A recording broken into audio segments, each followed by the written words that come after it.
bagaimana kondisi Jaziratul Arab, tentang kerusakan-kerusakan yang terjadi baik dari sisi agama maupun dari sisi moral ya. Terlalu banyak ya kesyirikan yang mereka lakukan. Demikian juga dari sisi moral mereka sangat bobrok sebagaimana kita sebutkan, di antaranya mereka suka berjudi, kemudian mereka suka minum khamar, sampai khamar itu adalah minuman yang jadi minuman kebanggaan mereka. Di antaranya mereka juga ya suka membunuh anak-anak mereka ya. Kalau anak mereka lahir perempuan ya mereka bunuh ya, karena mereka malu punya anak perempuan. Ini sudah saya sebutkan atau belum? Yang tentang anak perempuan? Belum ya. Jadi di antara jahiliyah mereka ya, kalau mereka punya anak perempuan lahir, maka mereka lakukan dua perkara. Mungkin mereka langsung kuburkan hidup-hidup, atau dibiarkan untuk hidup sampai umur sekitar 7 tahun, 8 tahun baru kemudian dikubur hidup-hidup. Ini yang Allah Subhanahu wa taala sebutkan dalam Al-Qur'an, wa idzal mau'udatu su'ilat bi ayyi dzambin qutilat ya. Yaitu tatkala al-mau'udah, yaitu anak perempuan yang dikubur, dibunuh tanpa dosa ya, bi ayyi dzambin qutilat, atas dasar dosa apa mereka dibunuh.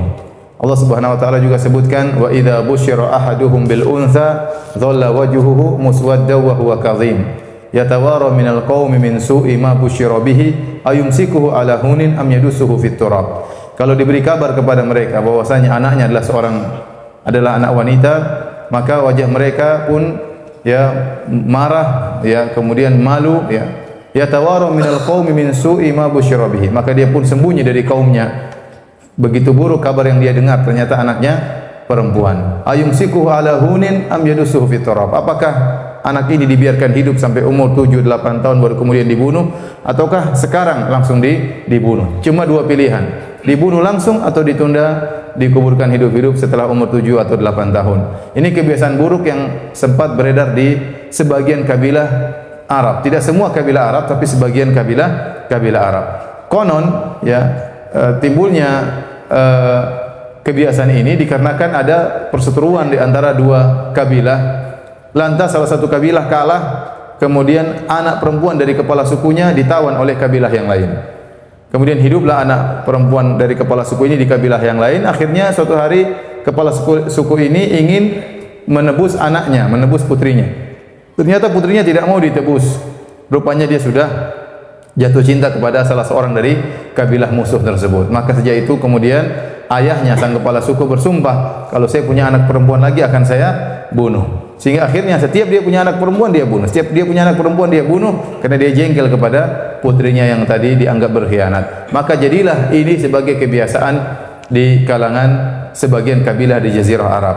Dia di antara sebab. Di antara sebab yang kedua ya, karena kalau anak perempuan menurut mereka tidak ada faedahnya. Anak perempuan ya hanya menambah beban kehidupan, mencari makan bagi mereka sudah merepotkan. Yang kedua, kalau mereka pun besar tidak akan bisa memperkuat suku tersebut, karena dahulu orang-orang Arab, kabilah-kabilah mereka sering terjadi pertikaian, saling perang-perangan, sehingga mereka membutuhkan pasukan yang banyak atau anggota yang banyak. Nah, kalau ternyata anaknya perempuan lagi, maka ini hal yang sangat memalukan. Sehingga jika dikabarkan anaknya perempuan, dia malu ya, maka dua yang dia lakukan, dia kuburkan tatkala itu langsung, begitu lahir langsung dikuburkan, atau dia tunggu sampai berusia 7 atau 8 tahun, dibiarkan setelah umur 7 atau 8 tahun anak wanita tadi dihias, kemudian dilepaskan dari ibunya dengan penuh kesedihan, dibawa oleh ayahnya, nanti di tengah padang pasir dilemparkan dalam sumur, dikubur hidup-hidup ya. Ini kebiasaan mereka orang-orang jahiliyah ya. Para hadirin dan hadirat yang dirahmati oleh Allah Subhanahu wa taala, tentunya ini adalah perkara yang sangat aneh ya. Namun itu pernah terjadi. Ini untuk bisa menggambarkan betapa rusak kondisi Jazirah Arab secara moral sebelum Nabi sallallahu alaihi wasallam diutus. Nah, masalah ya benci terhadap anak perempuan ternyata masih berlanjut sampai zaman sekarang. Sebagian orang benci atau malu kalau anaknya perempuan ya. Mungkin tidak sampai pada tahapan dibunuh ya. Tidak sampai tahapan tersebut ya. Tetapi Begitu misalnya di USG, ya tadinya istrinya mengandung, dia senang sekali, istri saya mengandung, cerita ke sana sini. Tahu-tahu di USG ternyata anaknya perempuan, mulai berubah sikap terhadap apa? Istrinya. Mulai berubah sikap terhadap istrinya, mulai kurang disayang, mulai kurang dielus-elus lagi ya. Karena ketahuan dalam janin ternyata anaknya perempuan. Ini sebenarnya adalah tradisi jahiliyah. Tradisi jahiliyah yang masih berlanjut di sebagian kaum muslimin, benci terhadap anak perempuan ya. Islam melarang hal ini ya. Bagi Islam anak perempuan mulia sebagaimana anak lelaki juga mulia. Oleh karenanya kalau kita bahas tentang keutamaan anak perempuan tentu bahasanya akan lebih panjang lagi, tapi saya ingatkan ini di antara kebiasaan jahiliyah yang masih berlanjut sampai sekarang. Kalau tahu ada anak perempuan ya, maka dia benci kepada istrinya. Terkadang dia marah-marah kepada istrinya, apalagi anak pertama perempuan, anak kedua perempuan, anak ketiga perempuan lagi, anak keempat perempuan lagi, anak kelima perempuan lagi, dia poligami, anaknya lagi perempuan lagi. Jadi hal ini apa namanya, ada tradisi jahiliyah ya. Jadi apa yang Allah berikan kepada kita, yahabu liman yasha'u inatsan wa yahabu liman yasha'u dzukur aw yuzawwijuhum dzukranan wa inatsan wa yaj'alu man yasha'u aqima. Kata Allah, Allah memberi anugerah kepada sebagian orang anak-anak perempuan tok, kata Allah Subhanahu wa taala. Dan sebagian orang Allah beri anugerah hanya anak laki-laki saja. Dan sebagian orang au yuzawwijuhum dzukranan wa inatsan, sebagian orang punya anak laki-laki dan anak perempuan. Dan sebagian orang Allah tidak berikan anak sama sekali, mandul ya. Jadi semuanya, apakah anak kita perempuan semua ini anugerah dari Allah, anak laki-laki anugerah dari Allah, ada yang dua-duanya laki-laki perempuan anugerah dari Allah Subhanahu wa taala. Jadi saya ulangi, mereka tidak suka anak perempuan dari dua sisi. Anak perempuan ini tidak bisa memperkuat mereka, yang kedua hanya mempersulit kehidupan mereka. Kalau laki-laki disuruh kerja ya, kemudian cari nafkah, membantu mereka, bisa digunakan untuk ikut serta dalam berperang. Anak perempuan repot sehingga mereka akhirnya membunuh anak perempuan. Bagi mereka anak perempuan adalah anak yang hina. Karenanya tradisi yang lain juga dari sisi benci terhadap anak perempuan, ada juga tradisi jahiliyah yang masih berlanjut sampai sekarang, yaitu tidak ingin punya anak karena takut tidak bisa kasih makan. Tidak ingin punya anak karena takut tidak bisa kasih makan. Kata Allah Subhanahu wa taala, "Wala taqtulu auladakum khasyata imlaq. Nahnu narzuquhum wa iyyakum." Janganlah kalian membunuh anak-anak kalian karena takut tidak bisa kasih rizki, takut miskin. Nahnu narzuquhum wa iyyakum. Kamilah yang memberi makan kepada anak-anak kalian dan juga kepada kalian. Jadi Allah menjelaskan dalam ayat ini, tidak boleh seorang kemudian membatasi anak, tidak mau melahirkan, tidak ingin punya anak karena takut miskin, takut tidak bisa rezeki kepada anak tersebut, takut anak tersebut mengambil jatah dia.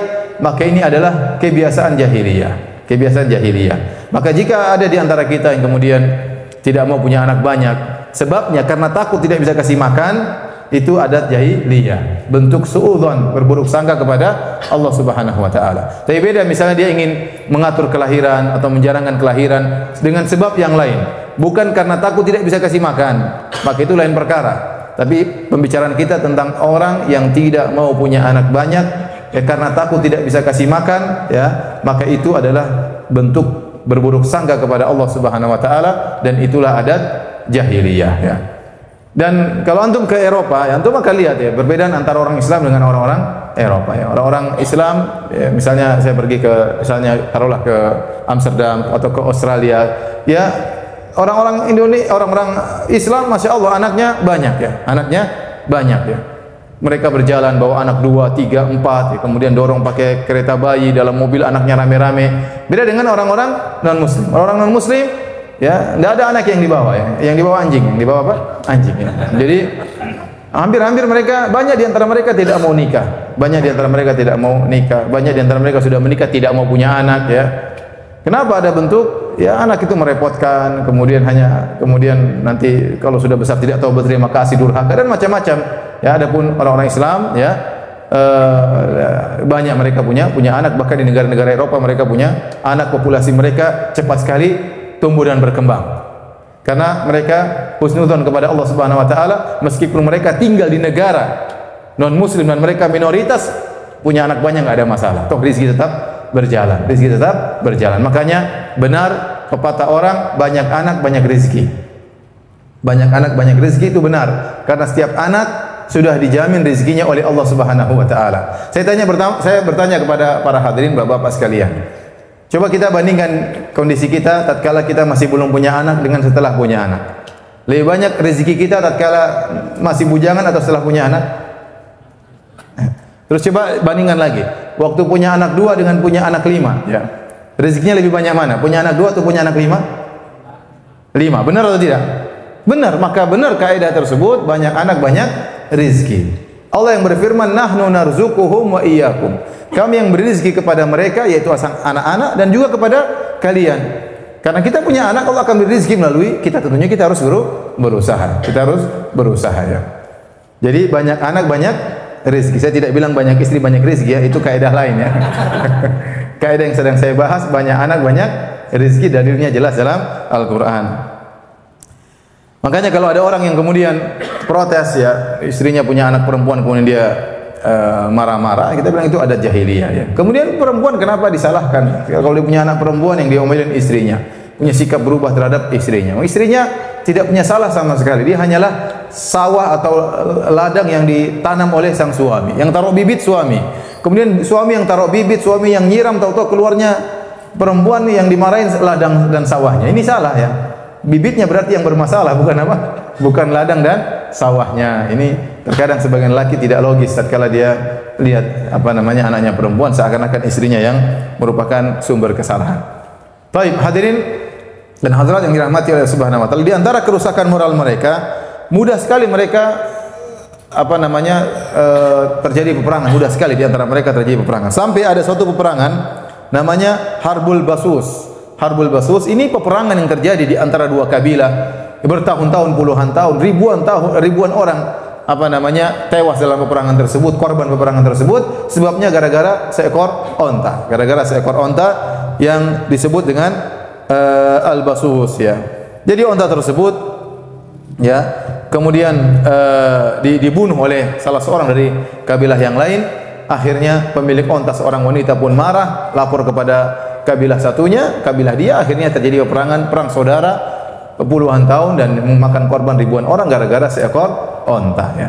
Demikian juga ada perang namanya Dahis wal Ghabra. Ini juga perang diakibatkan pacuan kuda, ya. Juga sama, memakan korban begitu banyak gara-gara pacuan kuda. Kemudian salah satu mencurang, akhirnya dua kabilah pun yang bersaudara saling bertempur, saling bunuh-bunuhan puluhan tahun hanya gara-gara dua ekor kuda yang saling berpacu.